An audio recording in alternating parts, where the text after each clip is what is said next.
दोस्तों, आज हम रिव्यू करने जा रहे हैं जापान की सुपर हीरो मूवी इनुयाशिकी। इस मूवी में एक लाचार बूढ़े ऑफिसर को एलियंस की सुपर टेक्नोलॉजी और लिमिटलेस पावर मिल जाता है, जिससे वह अपनी सुरक्षा करता है।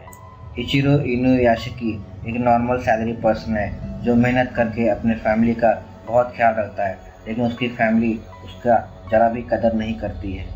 इचिरो बहुत सालों की मेहनत के बाद वह एक अच्छे कॉलोनी में घर लेता है। तभी उसकी बेटी मैरी और सन तकेशी एक बड़े घर में जाने की कोशिश करते हैं, लेकिन उन्हें बताया जाता है कि यह घर उनका नहीं बल्कि वह छोटा सा घर उनका है। यह देखकर उनका उत्साह उतर जाता है।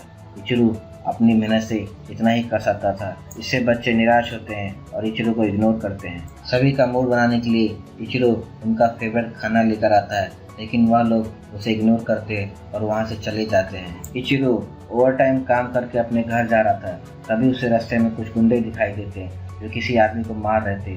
वह उसे बचाने की कोशिश करता है, लेकिन वह खुद ही डर जाता है। वह जब जाने लगता है तभी उसे एक मैरी नाम की लड़की दिखती है। वह उसे कहती है कि तुम एक बेहुदा, लाचार और डरपोक आदमी हो, तुम किसी की जान नहीं बचा सकते हो। इचिरो अपने घर आ जाता है। वह काफ़ी देर तक सोचने पड़ा रहता है। तभी वहाँ पे एक कुत्ता आता है और उसे लेटर देता है। उस लेटर में लिखा होता है कि तुम हैनेको का ध्यान रखना।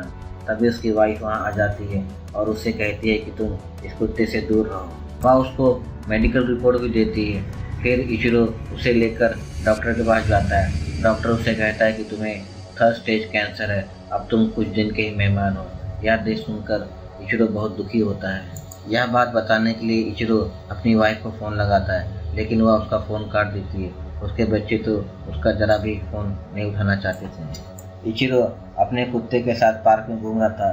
तभी वह सोचता है कि कैंसर की बात सुनकर क्या उसकी फैमिली को दुख होगा। यह सोचकर वह कुत्ते को वहीं छोड़कर चला जाता है, लेकिन कुत्ता उसका पीछा करते करते पार्क में पहुंच जाता है।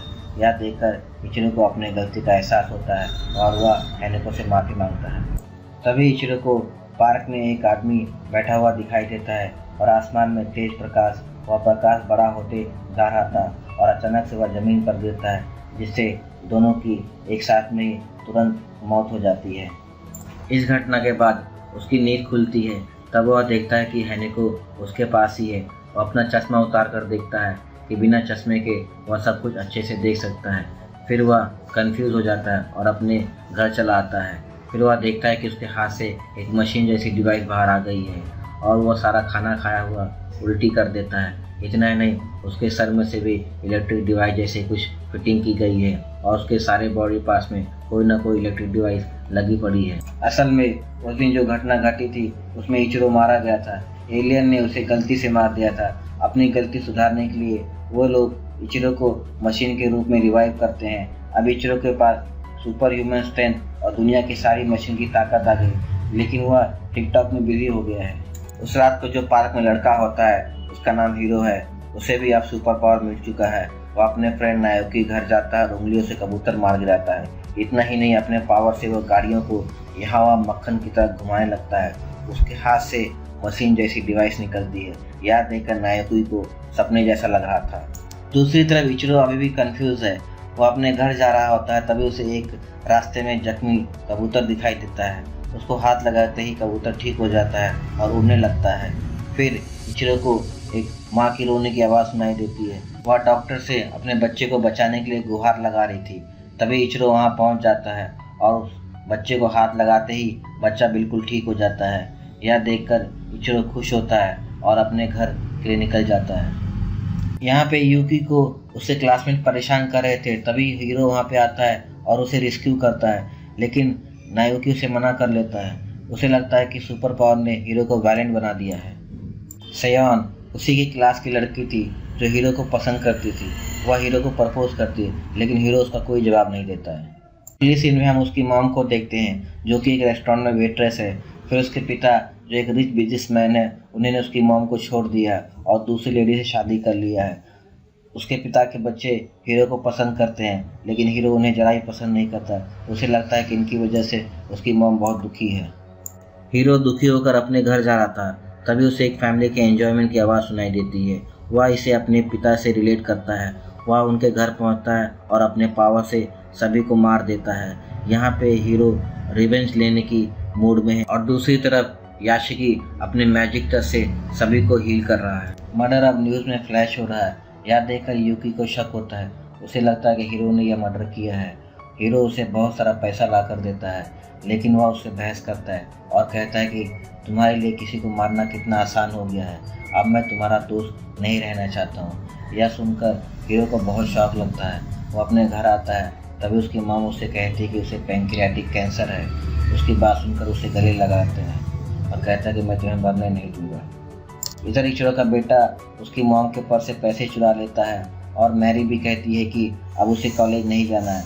उसका घर पूरा केओस में था। तभी इचिरो कहता है कि वह सबकी प्रॉब्लम सॉल्व करेगा।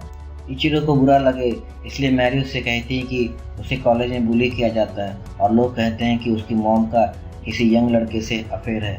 यह सुनकर इचिरो को बहुत बुरा लगता है और वह रोने लगता है। तभी वहीं पे यूकी गॉड से प्रे कर रहा होता है कि हीरो अब किसी को ना मारे। यह बात याशिकी सुन लेता है और गुस्से में आ जाता है। याशिकी उड़कर यूकी के पास पहुंच जाता है और उससे कहता है कि यह सुपर पावर एलियन ने दी है उसे। तभी यूकी उससे कहता है कि तुम दोनों की पावर सेम है, लेकिन हीरो उसे लोगों को मारने के लिए इस्तेमाल कर रहा है। मैं तुम्हें ट्रेनिंग देना चाहता हूँ ताकि तुम हीरो को रोक सको। अगले दिन वह दोनों एक गैराज में मिलते हैं जहाँ पे यूकी याशिकी को फिंगर से गोली कैसे मारा जाए या ट्रेन कर रहा होता है। वह बार बार कोशिश करता है लेकिन कामयाब नहीं होता। उसे और ट्रेनिंग की ज़रूरत है। इधर हीरो और उसकी मॉम डॉक्टर के पास दिखाई देते हैं। डॉक्टर उन्हें कहता है कि हीरो की मॉम का कैंसर सेल पूरी तरह से गायब हो गया। यह सुनकर उसे शॉक होता है। घर जाते समय उन्हें पुलिस घेर लेती है और हीरो को इंट्रोगेशन के लिए बुलाती है। यह सुनकर हीरो वहाँ से भागने लगता है। वह किसी तरह से उनसे जान छुड़ाकर वहाँ से भागता है, लेकिन कुछ समय बाद हीरो उनमें से 3 लोगों को गोली से मार देता है। अब तो साफ हो गया कि हीरो ही मर्डरर है। अब यह न्यूज़ सारे न्यूज़ चैनल पे फ्लैश हो रही है। अगले सीन में हम देखते हैं कि हीरो की गर्लफ्रेंड उसे अपने घर लेके जाती है और वह उससे कहती है कि जब तक तुम यहाँ रहना चाहो रहो। उसके घर में एक बूढ़ी माँ थी, इसलिए यह जगह छुपने के लिए बहुत ही अच्छी थी। दूसरी तरफ याशिकी लगातार प्रैक्टिस से शूटिंग में मास्टरी कर चुका है। वह दोनों यह फाइंड करते हैं कि पानी से उसकी शक्ति बढ़ जाती है, लेकिन वह सोडियम वाटर से एलर्जिक था।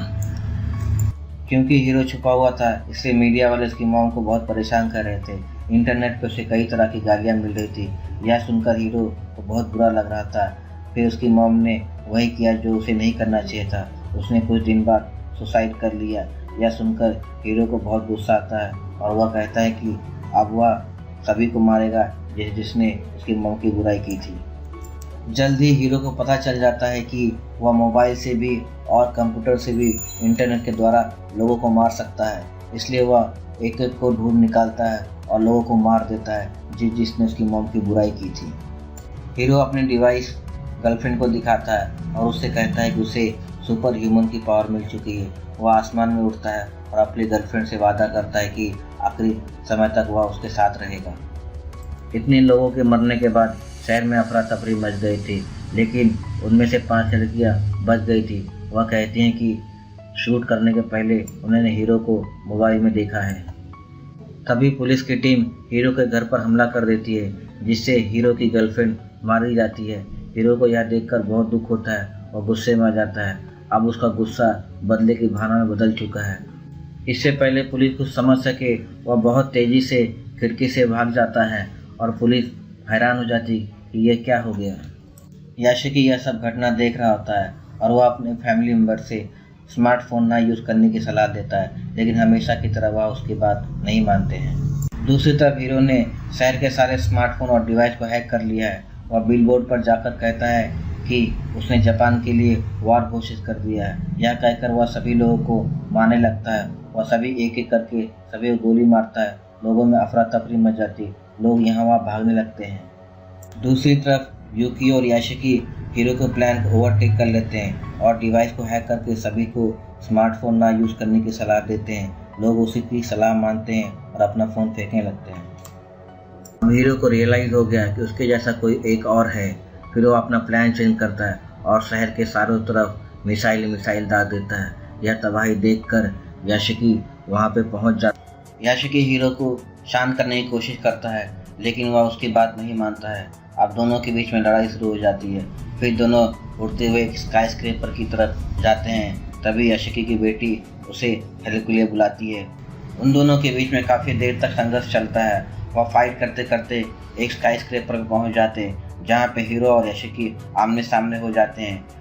हीरो पानी पीने की कोशिश करता है, तभी याशिका उसे शूट करता है और पानी का बोतल नीचे गिरा देता है। इसी दरमियान वह पानी का बोतल चेंज कर देता है और उसके बदले सोडियम वाटर डाल देता है।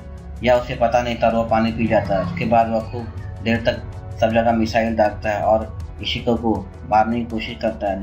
तभी सोडियम वाटर अपना असर दिखाता और हीरो को नीचे गिराने लगता है। तभी याशिका उस पर एक बॉम्बार से उसे ख़त्म कर देता है। अब फिर याशिका अपने बेटी को बचाने आ जाता है। वह बेटी को उठाता है और उसे CPR देता है। मैरी की जान बच जाती है। अब दोनों सेलिब्रेट कर रहे थे, लेकिन हीरो अभी भी जिंदा है। वो वहाँ पे पहुँच जाता है और याशिका को मारने लगता है।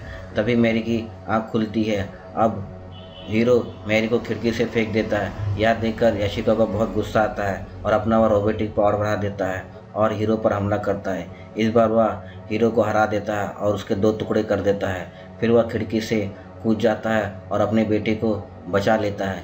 इस तरह से मैरी की जान बच जाती है। अब मैरी को समझ में आ रहा है कि उसके पिताजी उसके हीरो है। अगले दिन न्यूज़ में भी हीरो की मरने की पुष्टि की जाती है। अब याशिका की इज्जत बढ़ चुकी है। उसके घर में सब उसकी बात सुनने लगे हैं। दोस्तों, आपको यह मूवी कैसी लगी कृपया कमेंट करके बताएं। वीडियो को लाइक करें और चैनल को सब्सक्राइब करें। Thank you.